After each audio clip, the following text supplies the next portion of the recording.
Akhirnya kita akan masuk ke inti acara dari webinar digitalisasi pengelolaan limbah medis dan operasionalisasi dokter praktik dan klinik yang akan dibuka oleh pembicara pertama kita, yaitu Dr. Erik Tapan selaku pendiri Perhimpunan Informatika Kesehatan Indonesia atau PIKIN, yang akan menjelaskan materi mengenai operasionalisasi dokter praktik secara digital.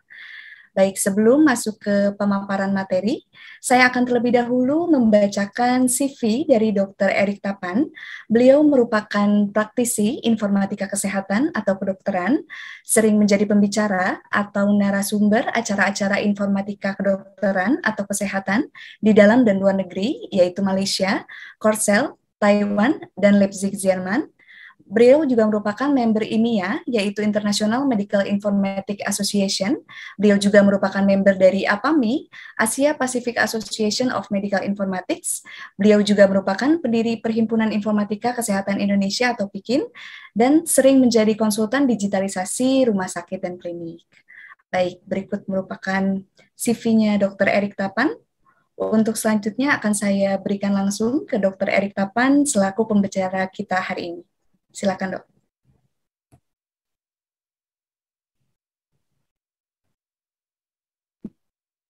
Oke, terima kasih Dr. Afi. Bapak, Ibu, teman-teman sejawat, selamat datang. Dan juga untuk tim panitia dari Medlink Asia dan Isidok. Jadi kita akan memulai presentasi hari ini mengenai operasionalisasi dokter praktek secara digital.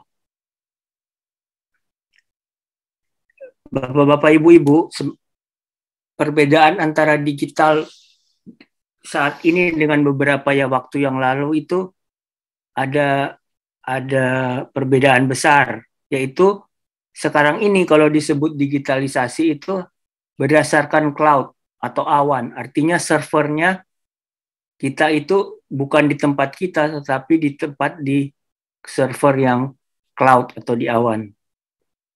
Kemudian keuntungan yang lain, aplikasi yang diupdate terus. Mungkin bapak-bapak, ibu-ibu sering menggunakan Facebook, menggunakan Twitter, dan lain-lain. Jadi pernah sekali-sekali tiba-tiba wajah Facebook berubah. Nah, itu karena ada update yang terus-menerus yang disesuaikan dengan kebutuhan daripada penggunanya. Kemudian digunakan bersama-sama, kemudian harga lebih ekonomis. Jadi saya ingat dulu kalau melakukan digitalisasi di rumah sakit, itu mencari vendornya cukup rumit, atau bukan cukup rumit, artinya banyak, dan biayanya itu juga tidak kecil, bisa puluhan juta untuk melakukan elektronisasi medical record misalnya, itu yang paling kritis ya, paling krusial. Nah, sekarang dengan adanya digitalisasi saat ini, maka orang harus kita sebagai dokter bisa menggunakan digitalisasi yang bersama-sama, sama seperti kita menggunakan Facebook. Ya, malah bisa gratis. Padahal itu biaya untuk developnya itu tidak murah. Nah, kemudian dari teman-teman ya di klinik atau di rumah sakit, apa sih yang perlu didigitalisasi? Yang pertama tentu yang paling krusial adalah medical record. Kemudian accounting sistemnya. Kemudian kita juga ada yang namanya chatbot. Jadi semacam customer service tapi otomatis. Jadi kalau kita ngechat itu langsung dibalas oleh mesin. Kemudian kita bisa lakukan layanan telekonsultasi. Kemudian ada juga yang namanya Customer Relation Management atau CRM. Kemudian sistem antri. Itu hal-hal yang menurut saya bisa kita lakukan untuk mempermudah kerja teman-teman di klinik maupun di rumah sakit. Next. Saya sendiri waktu masih awal-awal tuh, belum seheboh sekarang, pernah menjadi dokter di Halodoc dan melakukan telekonsultasi. Lumayan ya, satu hari 1 Kalau ditekuni serius ini pengalaman ya, itu UMR dapatlah salary UMR ya, tetapi prakteknya hanya 2 jam sehari. Itu waktu itu belum ada pandemi seperti sekarang.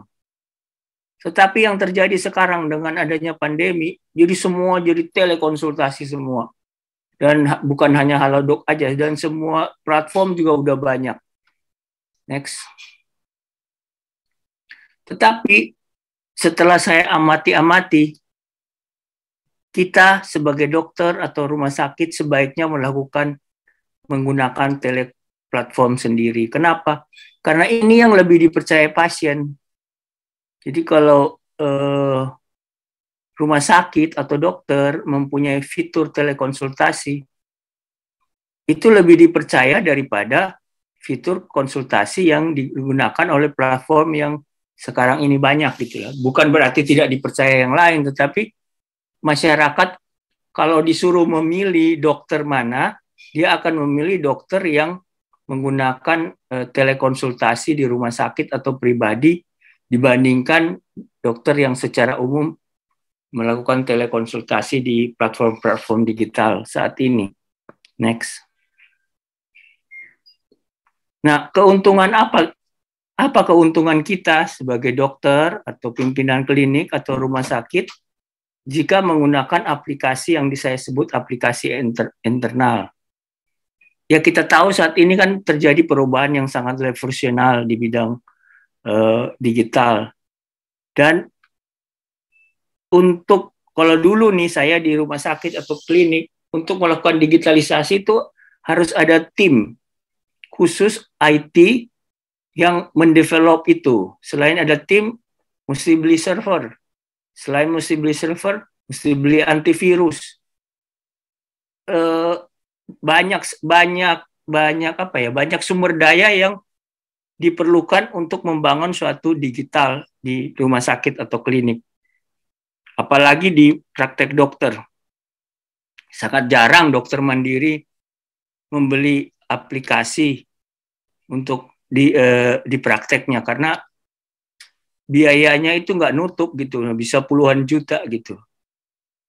Nah, sekarang dengan adanya aplikasi eksternal, tenaga IT itu bisa ditempatkan di bagian yang vital aja.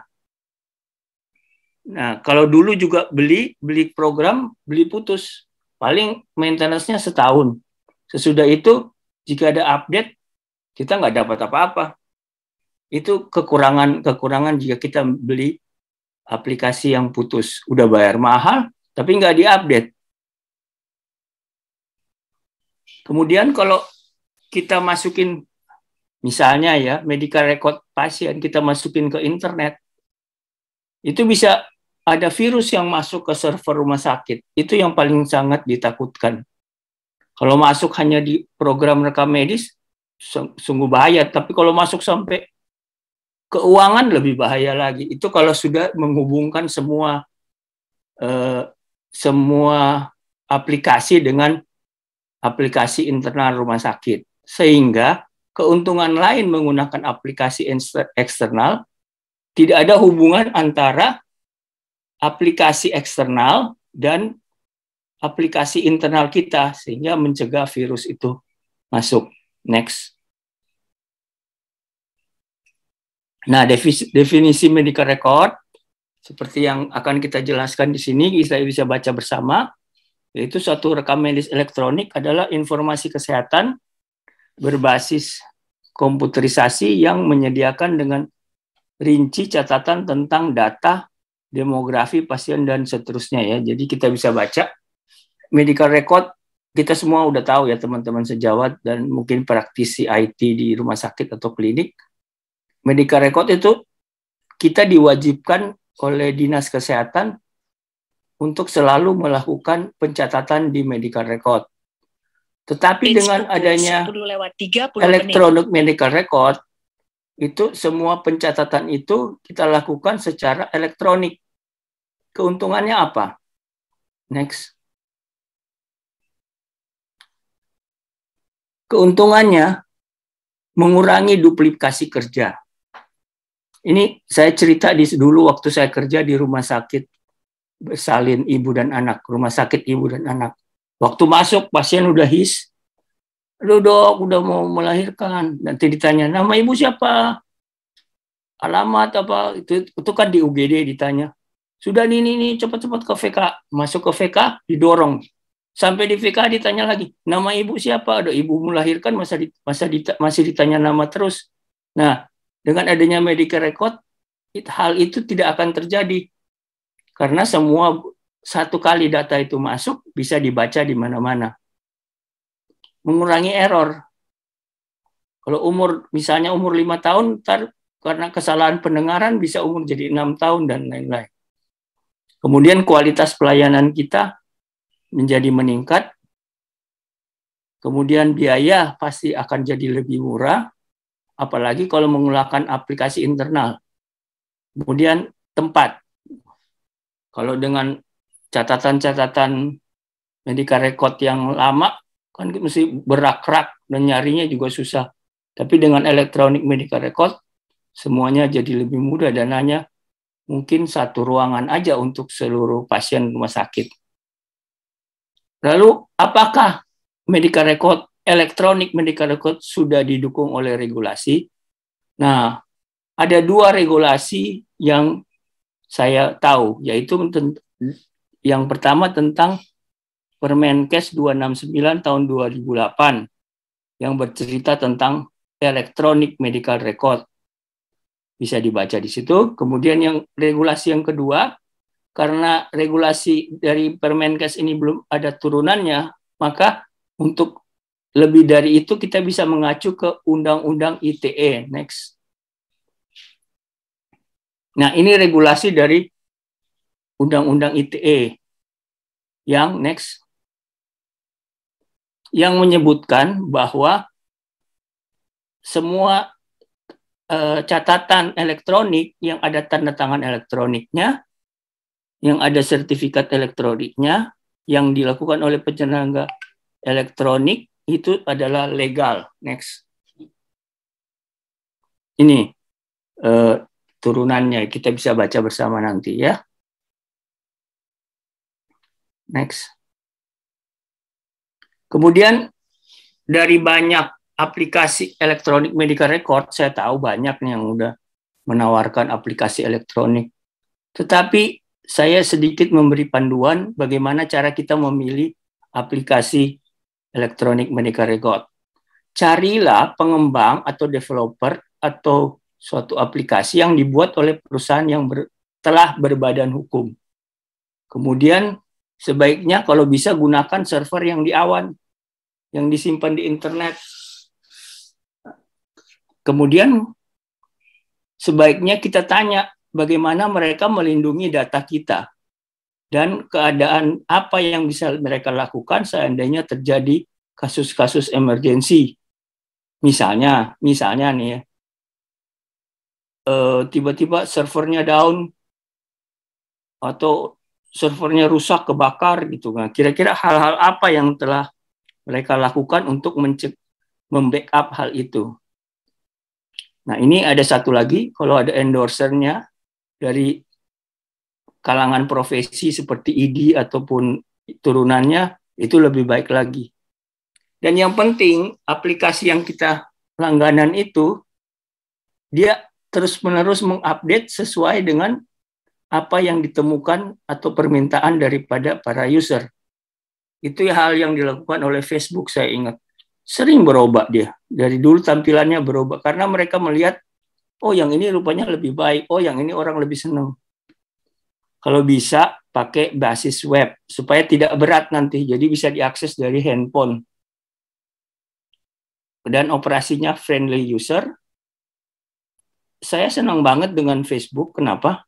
Orang pakai Facebook kan nggak perlu nanya-nanya. Saya mau login bagaimana caranya? Saya lupa password.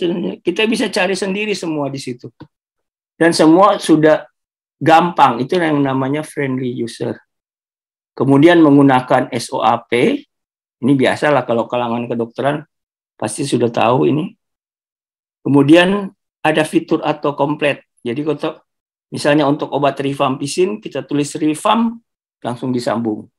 Seperti itu. Termasuk juga autocomplete untuk ICD-10-nya.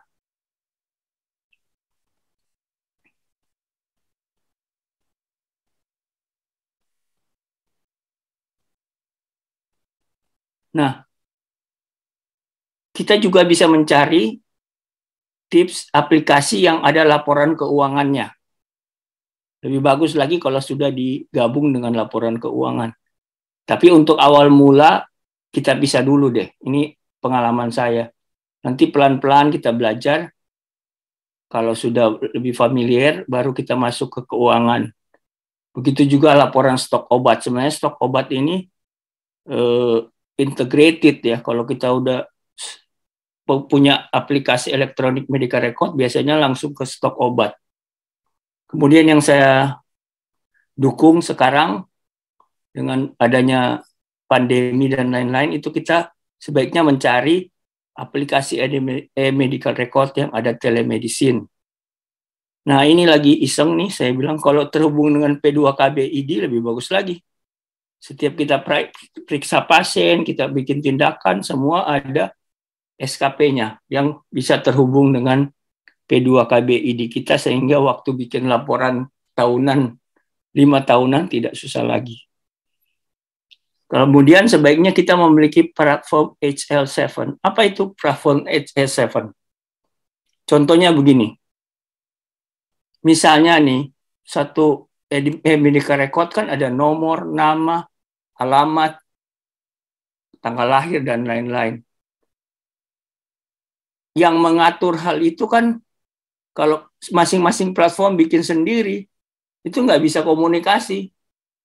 Yang di sana alamatnya di kolom ketiga, yang di sini alamatnya di kolom kedua.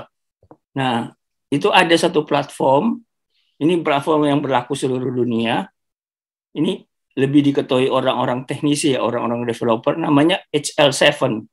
Dengan adanya platform itu, jadi kolom-kolomnya, ini contohnya aja ya, masih banyak hal-hal yang lain. Kolom-kolomnya itu bisa bikin seragam sehingga komunikasi antara satu platform dengan platform lain jadi lebih murah, lebih mudah. Itu kalau bisa kita memilih aplikasi EMR yang seperti itu. Next. Lalu apakah nggak ada tantangan dengan ada kebaikan yang begitu banyak? Banyak tantangannya. Tetapi yang paling penting, ini yang saya pelajari, ada satu orang yang kita sebut CEO atau owner yang harus nekat gitu loh. Karena penerapan aplikasi ini tidak mudah. Begitu ada tantangan terus mati di tengah jalan, bisa nggak akan jalan. Tetapi kalau si ownernya atau CEO-nya harus jalan, ya mau nggak mau orang jumplitan gimana, tetap mesti dijalankan. Itu yang sering saya alami, banyak gagal di tengah jalan karena pasti ada orang-orang yang nggak senang dengan digitalisasi. Nanti kita diskusi kalau mau, kenapa mereka nggak senang. Tapi saya banyak ketemu di lapangan seperti itu. Nah itu kalau dari atasnya nggak bilang, kita harus digitalisasi, ya akan mati di tengah jalan. Si pengembangnya stres, si manajemennya juga stres, ya sama-sama stres, akhirnya balik lagi deh seperti yang dulu. Udah jalan kok mau mesti diganggu gugat segala gitu. Akhirnya akan jadi seperti itu. Kemudian Kemudian yang kedua, sebaiknya kita cari developer yang mengerti mengenai pembuatan hal ini gitu loh. Jangan cari developer yang masih coba-coba. Wow, itu tambah stres, minta ampun. Si usernya mesti belajar, developernya juga belajar. Jadi sama-sama belajar. Wah, bisa jadi hal yang never ending story. Dan bukan hanya admin yang nolak, dokter juga sering nolak. Susah nih, nggak bisa lihat pasien, mesti ketik-ketik. Itu kalau didiskusi jadi rame nih. Kalau saya cerita sini bisa panjang. Kemudian, nah ada juga misalnya karena ketidaktahuan, loginnya susah, loadingnya lambat. Itu bisa aja jadi alasan. Nggak mau, dok, saya nggak mau jalanin ini. loadingnya susah, loadingnya lambat gitu. Nah, itu yang kita perlu diskusikan bersama-sama nanti kalau Bapak Ibu sudah menerapkan digitalisasi di pelayanan kesehatan. Next. Saya rasa cukup sekian, ini WA dan blog saya. Bagi teman-teman yang ingin diskusi lebih lanjut, silakan. Dan saya ucapkan banyak terima kasih atas perhatian teman-teman. Mohon maaf atau kalau ada kekurangan. Ini kita kembalikan lagi ke Dr. Afi. Terima kasih, Dok. Terima kasih, Dok Erik. Wah, seru banget tadi pemaparan dari Dr. Erik. Sebelumnya saya ingin mengingatkan kembali untuk peserta yang ingin memberikan pertanyaan bisa menggunakan format yang sudah disediakan di kolom chat ya. Tapi jangan lupa menuliskannya di kolom Q&A. Jadi untuk pertanyaan ini